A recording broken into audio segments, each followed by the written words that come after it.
तो आज की इस वीडियो में हम लोग जो हैं वो टॉपिक जो है हम लोग पढ़ने वाले हैं वो है राजस्थान में भील आंदोलन को लेकर, जो कि काफ़ी अच्छा टॉपिक है और यहाँ से काफ़ी अच्छे क्वेश्चन आते हैं। ये जो नोट्स हैं ये बूस्टर एकेडमी से हैं और यहीं से सारा टोटल हम लोग पढ़ने वाले हैं बिल्कुल फ्री में। सबसे पहले बात करते हैं भील आंदोलन की। तो भील आंदोलन जो है वो 3 लोग चलाते हैं, वन बाई वन। यानी कि स्वामी दयानंद सरस्वती सबसे पहले इसके जो होते हैं प्रणेता होते हैं, उसके बाद नंबर आता है गोविंद गिरी जी का और उसके बाद मोतीलाल तेजावत का नंबर आता है। पहले तो सबसे पहले हम लोग बात करते हैं स्वामी दयानंद सरस्वती का क्या योगदान रहा भील आंदोलन को लेकर। तो स्वामी दयानंद सरस्वती का जो जन्म था वो मोरवी गांव टंकारा तहसील गुजरात में होता है। इसके बाद इन्होंने भीलों में जनजागृति का जो है वो सब सर्वप्रथम कार्य किया और इनके द्वारा सत्यार्थ प्रकाश नामक पुस्तक लिखी गई, जो कि हिंदी भाषा में थी। फर्स्ट प्रकाशन इसका 1874 ईस्वी में बनारस में हुआ और अंतिम प्रकाशन है वो 1882 में उदयपुर में हुआ। ये राजस्थान में 3 बार आते हैं। पहली बार आते हैं करौली में, जो कि करौली के राजा मदनपाल जो हैं उनके आग्रह पर आते हैं और यहाँ पर 1865 में आते हैं। इसके बाद इन्होंने 1875 में बम्बई में आर्य समाज की स्थापना की। सेकंड बार ये आते हैं 1882 में उदयपुर में, जहाँ पर जो शासक हैं सज्जन सिंह, उनके आग्रह पर ये यहाँ पर उदयपुर में आते हैं और यहीं पर 1883 में इनसे परोपकारिणी सभा का गठन करवाते हैं और उनके जो अध्यक्ष हैं वो महाराणा सज्जन सिंह को बनाते हैं। इसी परोपकारिणी सभा के द्वारा और महाराणा सज्जन सिंह के द्वारा एक पत्र निकाला गया, सज्जन कीर्ति सुताकर, जिसे राजस्थान का पहला साप्ताहिक समाचार पत्र कहा जाता है। अभी ये थर्ड बार इनकी एंट्री होती है 1883 में, जो कि जोधपुर में आते हैं और जोधपुर के जो राजा थे वो थे जसवंत सिंह और जो जोधपुर के प्रधानमंत्री थे सरप्रताप सिंह, उनके कहने पर ये लोग आते हैं। अब जैसे ही जोधपुर में आते हैं तो आने के बाद जब स्वामी जी उनकी सभा होती है तो सभा में जसवंत सिंह सेकंड नहीं पहुंचते हैं। बाकी के राजा वहां पर उनका अच्छे से आदर सत्कार करते हैं, लेकिन स्वामी जी की इस सभा में जो जसवंत सिंह हैं मारवाड़ के राजा, वो वहां पर नहीं पहुंचते हैं। और ऐसे में जब वो वहां पर नहीं पहुंचते तो ये चीजें जो हैं ये बुरी लग जाती हैं दयानंद सरस्वती जी को। जब जैसे ही महाराज को ये बातें बुरी लगती हैं तो वो डायरेक्ट उन पर चारित्रिक दोष लगा देते हैं, महाराणा जसवंत सिंह पर, जो महाराजा जसवंत सिंह थे उन पर। अब यहाँ पर क्या होता है कि ये बात बुरी लग जाती है इनकी पासवान रानी, जिनका नाम है नन्नी जान। और नन्नी जान ने जब अपने स्वामी यानी कि महाराजा जसवंत सिंह पर चारित्रिक दोष लगाने की बात सुनी तो इन्होंने जगन्नाथ रसोइया था, एक जगन्नाथ रसोइया, तो उसको बोलकर दूध में कांच पिसवा कर जो है वो स्वामी जी को मिला दिया। अब स्वामी जी यहाँ से दूसरे दिन चले जाते हैं जो दूध वगैरह पी के, और यहाँ पर जाने के बाद अजमेर में वो जैसे ही पहुंचते हैं, अजमेर में दीपावली के दिन 30 अक्टूबर 1883 को स्वामी जी का देहांत हो जाता है और उनकी समाधि भी यहीं पर बनी हुई है। अब नेक्स्ट जो है वो चैप्टर की अगर हम लोग बात करें इसी में, तो नेक्स्ट चैप्टर आता है यहाँ पर स्वामी जी की मृत्यु के बाद जनजागृति का जो कार्य है वो करते हैं स्वामी गोविंद गिरी जी। गोविंद गिरी बेड़सा गांव, बालिया जो बांसिया गांव या फिर बेड़सा गांव है उसमें डूंगरपुर में इनका जन्म होता है। बंजारा परिवार से संबंधित है, ये क्वेश्चन पूछ भी लिया गया। गोविंद गिरी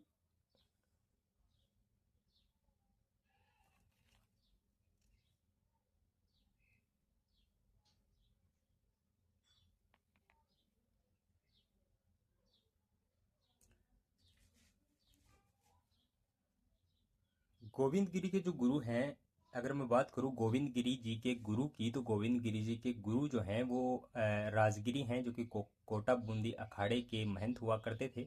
अभी बात करें गोविंद गिरी जी ने क्या किया, तो गोविंद गिरी जी ने यहाँ पर भगत आंदोलन चलाया। बेड़सा गांव में इन्होंने धूणा स्थापित किया और वहां पर इनके जो भगत इनके पास जो आते थे उनका नाम होता था भगत। भगत उनका नाम यहाँ पर दिया गया, जो इनके श्रद्धालु होते थे। और उनमें से जो अधिकांश लोग थे वो थे भील जो जाति के हैं। अभी बात करते हैं कि भगत आंदोलन के क्या कारण रहे हैं, तो मुख्य कारण ये आप लोग यहाँ पर देख सकते हैं। भगत आंदोलन के मुख्य कारण है बेकार प्रथा। कर्नल टोड के अनुसार जो भील जो थे वो बोलाई कर लेते थे, यानी कि बोलाई कर यानी रखवाली कर, काफ़ी खेतों की रखवाली करते थे, तो उसी वजह से जो जागीरदार थे इनको कर देते थे, टैक्स देते थे। अब क्या हुआ कि बोलाई कर पर रखवाली जो कर था वो वसूलने पर प्रतिबंध लगा दिया गया, तो इनका जो काम था वो छिन गया था।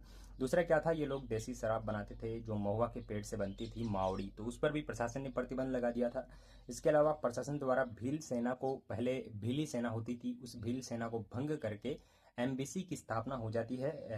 तो उसके बाद भील जो हैं वो बेरोजगार हो जाते हैं।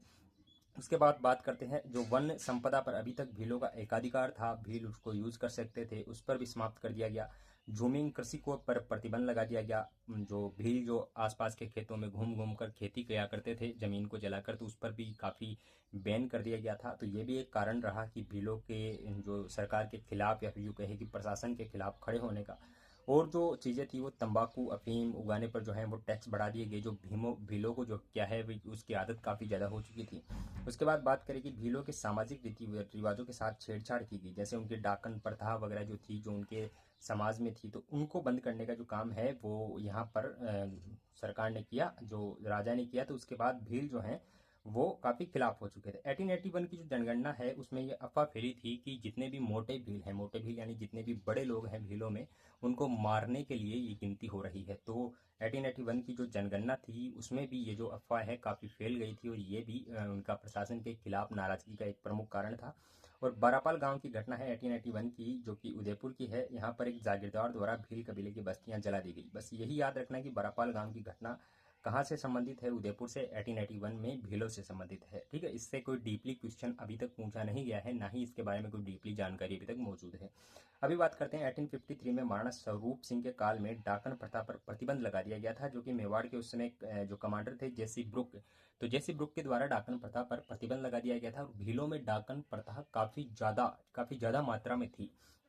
तो ये भी भीलों के भगत आंदोलन में एकजुट होने का, सरकार के खिलाफ होने का एक बड़ा कारण रहा। अभी बात करते हैं कि जो गोविंद गिरी जी ने भगत आंदोलन चलाया उसमें सबसे पहले क्या किया। सबसे पहले उन्होंने संत सभा की स्थापना की 1883 में, सिरोही में इसकी स्थापना की, और इसका पहला अध्यक्ष सूरजी भगत को बनाया गया। इसमें सम्मिलित होने के लिए 3 शर्तें रखी गई। कौन सी 3 शर्तें रखी गई भीलों के सामने?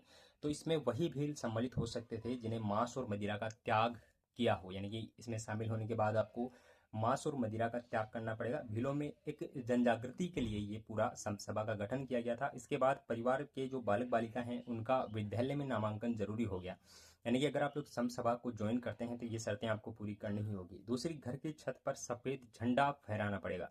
अब आप लोग सोच सकते हैं कि एक तरह से राजा का अपना एक झंडा होता है, राजकीय झंडा होता है, और उसके अलावा ये सफ़ेद झंडा फहराने की बात कर रहे हैं जो भी सभा में मतलब अगर एंटर करना है तो ये तो थी पूरी चीज़ें गोविंद गिरी की सभा से संबंधित। अभी क्या होता है, इसका अधिवेशन ये लोग रखते हैं। सभा का प्रथम अधिवेशन 1903 में, मतलब कि 1903 में मानगढ़ पहाड़ी पर, जो कि बांसवाड़ा में है, और बांसवाड़ा गुजरात के बीच में पड़ती है।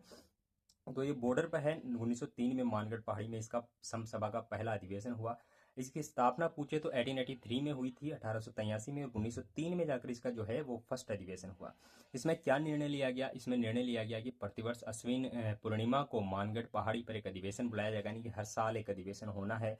और इसके बाद जो है इनकी क्या होती है, 1908 में, 1903 में ये अधिवेशन के बाद 1908 में ईडर गुजरात में जो है वो भीलों में जनजागृति का कार्य किया गोविंद गिरी ने।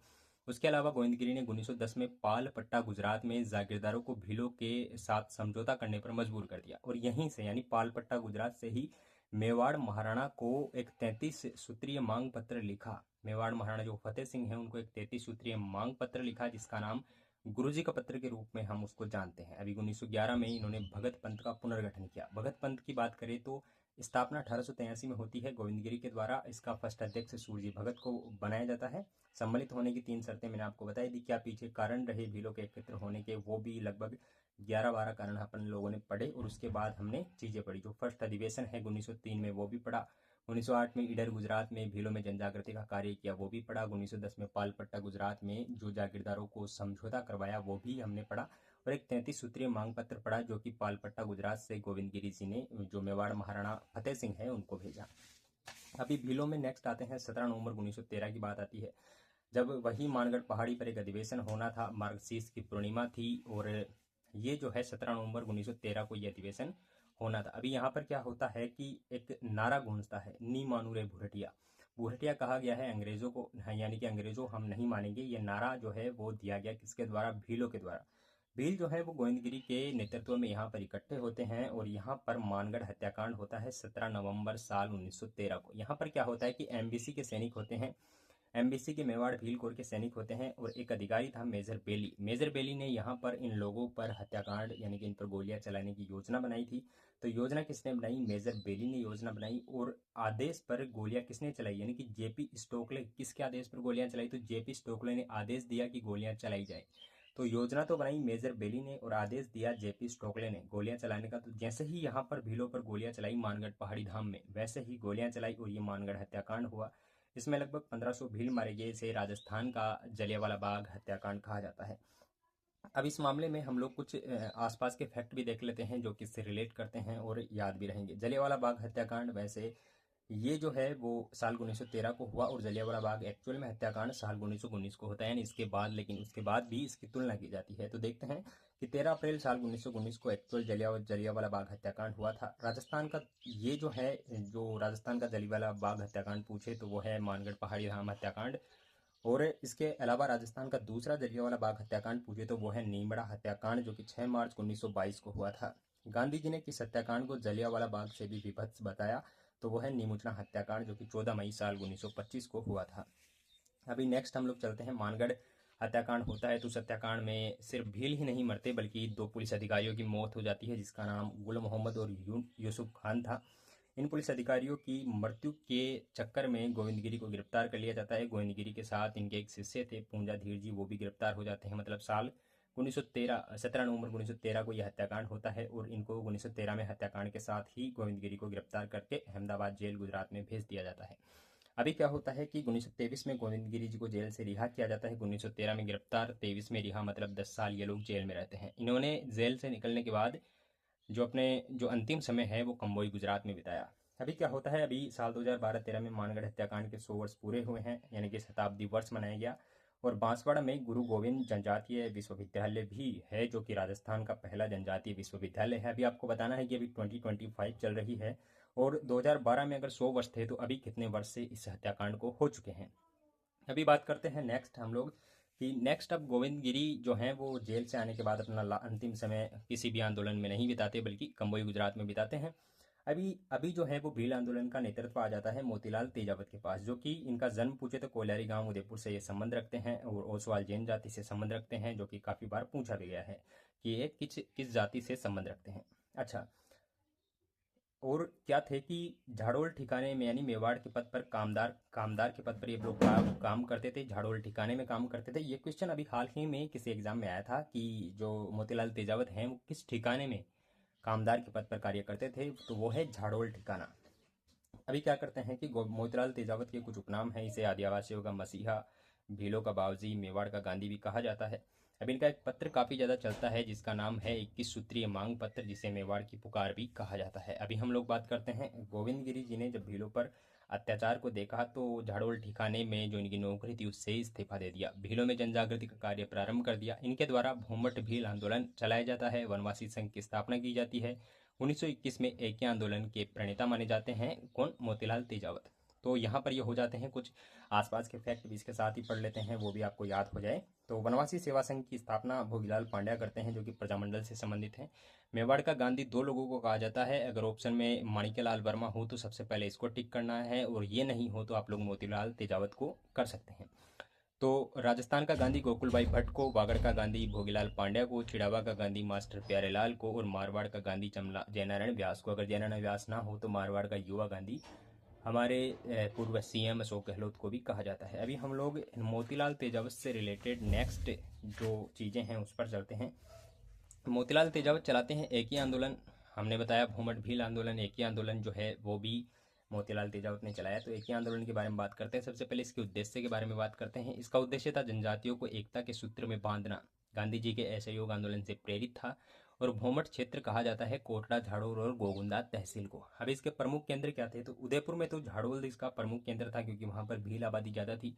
सिरोही में ग्रासिया रहते थे, तो सिरोही में वो वाला जो एरिया था वो काफ़ी फेमस था। अभी हाल ही में क्वेश्चन पूछा गया था कि मोतीलाल तेजावत के एक ही आंदोलन को किसने समर्थन दिया था। 1921 में ये आंदोलन होता है, समर्थन था गोकुल जी जाट का। अभी बात करते हैं भील और ग्रासियों ने मिलकर जो है वो ये आंदोलन किया। तो अभी बात करते हैं इसका प्रथम अधिवेशन जो है, मतलब कि एक ही आंदोलन का प्रथम अधिवेशन 1921 में हुआ वैशाख पूर्णिमा के दिन।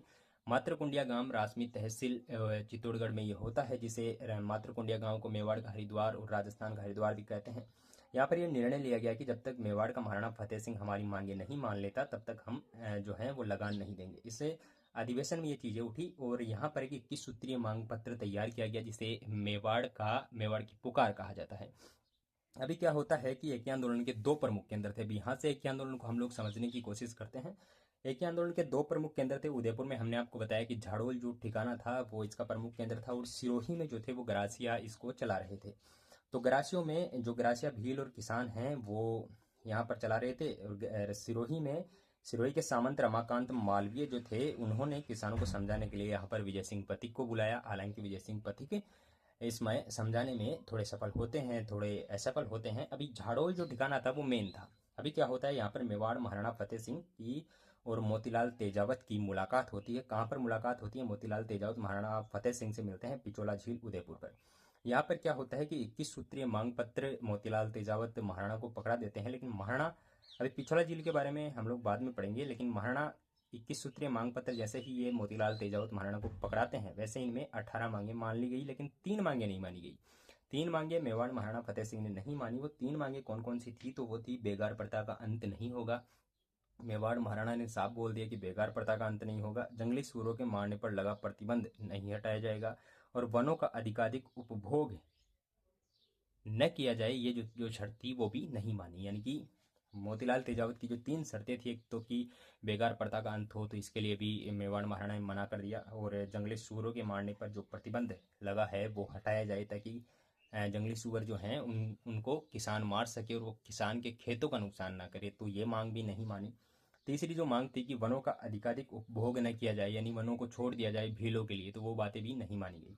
ये 3 मांगे नहीं मानी गई, 18 मांगे मांग ली गई। अब इस पर क्या होता है, मैक्सिमम जो लीडर होते हैं वो 18 मांगे मान ली गई। तो एक बहुत बड़ी चीज़ें थी कि 18 मांगे मानने पर वो आंदोलन स्थगित हो सके, लेकिन यहाँ पर यह आंदोलन स्थगित नहीं हुआ, बल्कि इन 3 मांगों को लेकर जो मोतीलाल तेजावत हैं वो अड़ जाते हैं। अभी बात करते हैं मुलाकात कहाँ पर हुई, ये पूछ रहे, तो मुलाकात होती है पिछोला झील पर। पिछोला झील का निर्माण राणा लाका के काल में एक पीछू नामक बंजारे ने करवाया था अपने बेल की याद में। यहाँ पर नटनी का चबूतरा बना हुआ है जिसका मूल नाम गलकीबाई है। यहाँ पर 2 मंदिर हैं, 2 महल हैं।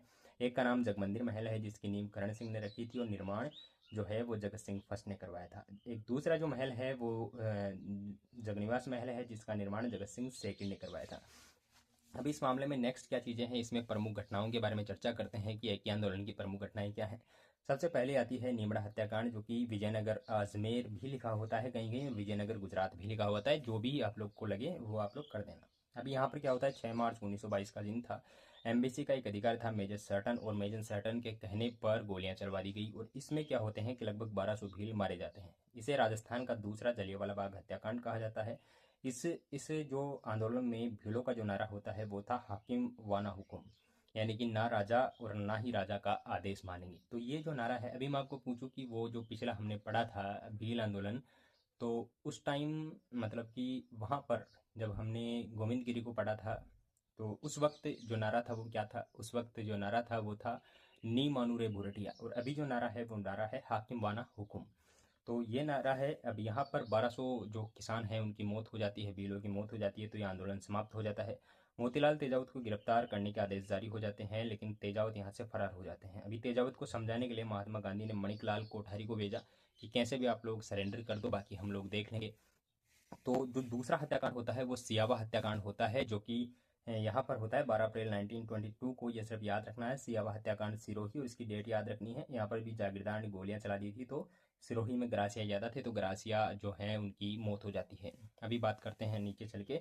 तो इसके बाद आंदोलन समाप्त हो जाता है, मोतीलाल तेजावत फरार हो जाते हैं। गांधी जी ने इनको समझाने के लिए मणिकलाल कोठारी को भेजा। उसके बाद 1929 का जो समय आता है, गांधी जी के कहने पर मोतीलाल तेजावत ने क्या किया कि सरेंडर कर दिया। और सरेंडर कहाँ पर किया? तो खेड़ ब्रह्म गुजरात में, जहाँ से अरावली अरावली जो है वो वहाँ का उद्गम है गुजरात में, तो वहाँ से खेड़ ब्रह्मा गुजरात से, वहाँ से इन्होंने समर्पण कर दिया। और इनकी जो जांच चली थी वो मेवाड़ की न्यायिक संस्था थी, महेंद्रराज सभा। तो महेंद्रराज सभा में इनकी सुनवाई होती है। तेजावत को दोषी घोषित कर दिया जाता है, और 1936 में, यानी 1929 के बाद से 1936 में गांधी जी के सहयोगी मणिकलाल कोठारी के प्रयासों से इनको रिहाई दे दी जाती है। अभी 3 जो क्वेश्चन होते हैं जो हमको उलझाते हैं, वो ये है कि भीलों में सर्वप्रथम जनजागृति का कार्य किसने किया? तो स्वामी दयानंद सरस्वती ने, जो कि हमने पहले पढ़ लिया। इसके अलावा भील आंदोलन के प्रणेता पूछे तो वो हैं गोविंद गिरी जी, यानी कि उन्होंने भील आंदोलन को भगत आंदोलन के रूप में पूरी मान्यता दी। और उसके अलावा भूमठ भील आंदोलन के बारे में पूछे तो उसके हैं मोतीलाल तेजावत। तो ये होने वाले हैं। इसके बाद नेक्स्ट वीडियो में हम लोग जो हैं वो चर्चा करने वाले हैं मीणा आंदोलन और बाकी के सारे आंदोलनों के बारे में। इसी तरह से नोट से आपको सारी चीज़ें पढ़ने को मिलने वाली है। तो अगर आपको वीडियो कैसा लगा कमेंट सेक्शन में हमें ज़रूर बताना।